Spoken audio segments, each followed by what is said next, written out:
It is part of the natural physics of water and other fluids to always find their level and remain flat. If disturbed in any way, motion ensues until the flat level is resumed.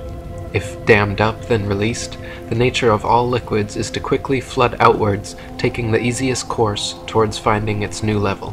From W.T. Lynn's First Principles of Natural Philosophy, the upper surface of a fluid at rest is a horizontal plane, because if a part of the surface were higher than the rest, those parts of the fluid which were under it would exert a greater pressure upon the surrounding parts than they receive from them, so that motion would take place amongst the particles and continue until there were none at a higher level than the rest, that is, until the upper surface of the whole mass of fluid became a horizontal plane.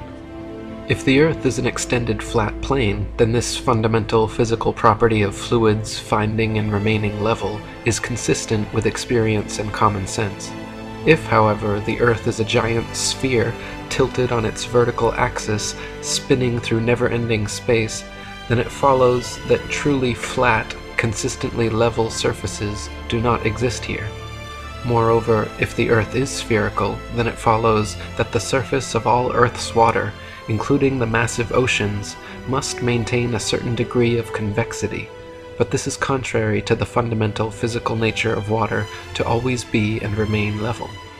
From William Thomas Wiseman's The Earth an Irregular Plane, the surface of all water, when not agitated by natural causes, such as winds, tides, earthquakes, etc., is perfectly level. The sense of sight proves this to every unprejudiced and reasonable mind.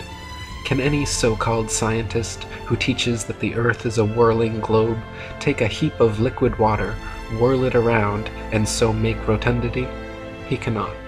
Therefore, it is utterly impossible to prove that an ocean is a whirling rotund section of a globular Earth rushing through space at the lying given rate of false philosophers.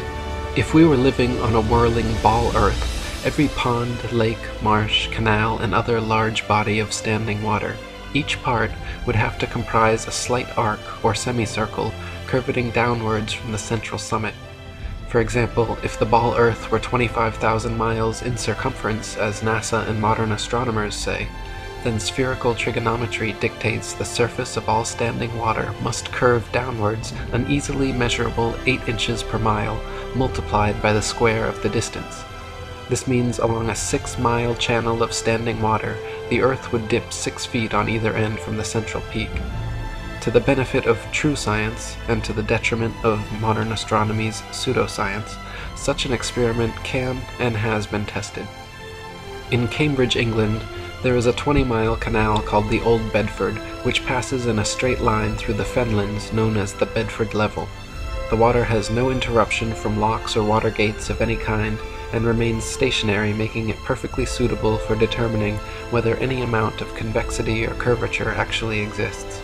In the latter part of the 19th century, Dr. Samuel Rowbotham, a famous flat earther and author of the fine book Earth Not a Globe, an experimental inquiry into the true figure of the Earth, proving it a plane without axial or orbital motion and the only material world in the universe, traveled to the Bedford Level and performed a series of experiments to determine whether the surface of standing water is flat or convex. Samuel Rowbotham wrote, "A boat with a flagstaff, the top of the flag 5 feet above the surface of the water, was directed to sail from a place called Welch's Dam, a well-known ferry passage, to another called Welney Bridge. These 2 points are 6 statute miles apart. The author, with a good telescope, went into the water, and with the eye about 8 inches above the surface, observed the receding boat during the whole period required to sail to Welney Bridge. The flag and the boat were distinctly visible throughout the whole distance. There could be no mistake as to the distance passed over, as the man in charge of the boat had instructions to lift one of his oars to the top of the arch the moment he reached the bridge. The experiment commenced about 3 o'clock in the afternoon of a summer's day, and the sun was shining brightly and nearly behind or against the boat during the whole of its passage. Every necessary condition had been fulfilled, and the result was to the last degree definite and satisfactory.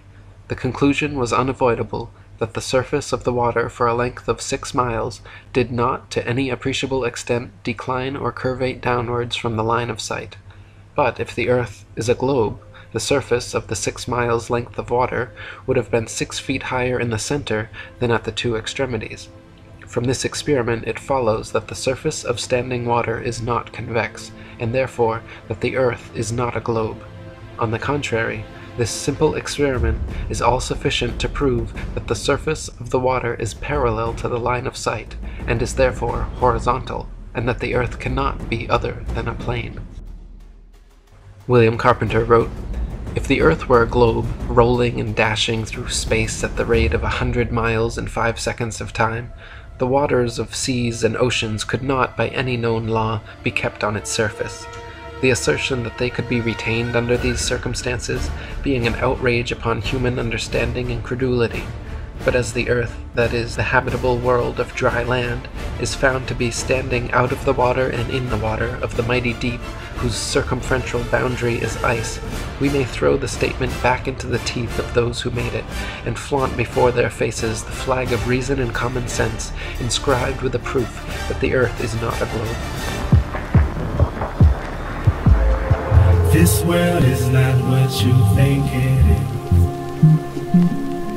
This world is not what you think it is.